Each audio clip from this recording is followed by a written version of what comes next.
Who had imagined that we'll become the third largest ecosystem in the world for startups? Who could have thought of UPI powering so many startups? India has today arrived on the global stage. Startup Bharat के विकास गाथा का एक महत्वपूर्ण अध्याय है। हालांकि बढ़ते inflation और विश्व स्तर पर ब्याज दरों में वृद्धि के साथ धन कम हो रहा है और ये स्टार्टअप के लिए कैश इनफ्लो प्रबंधन के गंभीर मुद्दों का कारण बन सकता है। प्रभावी नीति के साथ बजट 2022-23 नए जमाने के स्टार्टअप्स का समर्थन कर सकता है। कुछ प्रमुख नीतिगत बदलावों से स्टार्टअप इकोसिस्टम जीवित रहेगा और आगे बढ़ेगा। भारत छोटे व्यवसायों की सहायता करने और एंटरप्रेन्योर्स को सशक्त बनाने के लिए इलेक्ट्रॉनिक्स, सेमीकंडक्टर मैन्युफैक्चरिंग जैसे कई नए उद्योगों को बीजने और विकसित करने का प्रयास कर रहा है। आपको बता दें 2022 में दुनिया भर में लगभग 1024 टेक कंपनियों, जिनमें बड़े टेक फर्म और स्टार्टअप्स दोनों शामिल है, इन सभी ने 1,54,336 कर्मचारियों की छटनी की, जो तकनीकी भूमिकाओं के लिए एक दशक में सबसे खराब वर्ष रहा है। साल 2022 में देश में फंडिंग फ्रीज ऐसे समय में हुआ जब भारत दुनिया की अगली स्टार्टअप राजधानी बनने की होड़ में था। अब सवाल यह है कि क्या 2023-24 का बजट स्टार्टअप निवेश को प्रोत्साहित करने के लिए इन नीतियों पर स्पष्टीकरण देगा। सरकारी कार्यक्रमों के माध्यम से उच्च विकास क्षमता वाले स्टार्टअप्स को वित्त पोषित कर एंटरप्रेन्योरशिप को बढ़ावा देना भी जल्द एक वास्तविकता बन सकता है।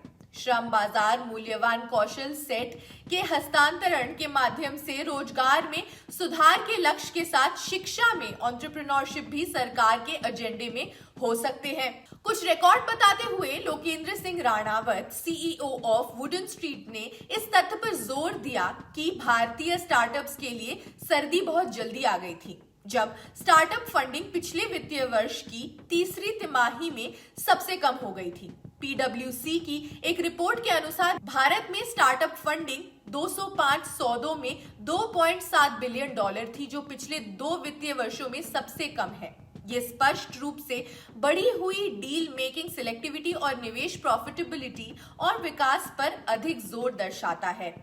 अब बजट 2023-24 में संभावित आर्थिक लाभों पर जोर देने के साथ करदाताओं को लाभ मिलने की उम्मीद है।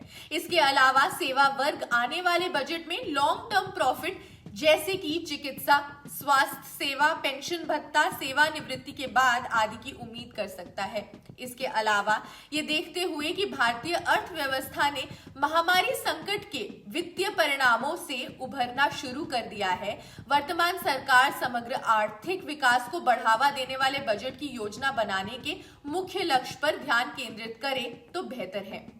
अंतरिक्ष मंत्रा के निदेशक आशीष अग्रवाल ने अपने विचार रखते हुए कहा, सरकार ने राष्ट्रीयकृत बैंकों को संचित जीएसटी क्रेडिट को लेवरेज के रूप में उपयोग करने की अनुमति देने के बारे में बात की है। एक और महामारी के बारे में चिंताओं को देखते हुए इसे एग्जीक्यूट करने और लिक्विडिटी लाने के लिए अभी से बेहतर समय नहीं है।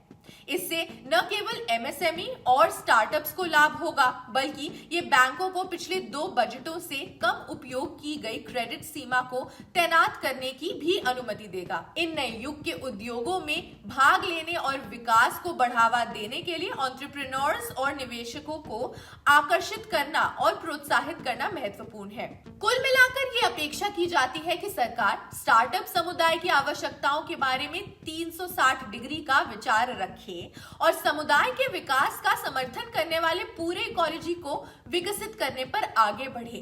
खैर, इस वीडियो में इतना ही। बाकी बजट से जुड़े अपडेट्स, न्यूज हम आप तक पहुंचाते रहेंगे। आप अपने कमेंट्स हमें कमेंट सेक्शन में जरूर बताएं। देश दुनिया की बड़ी खबरों के लिए जुड़े रहिए जनसत्ता के साथ। शुक्रिया।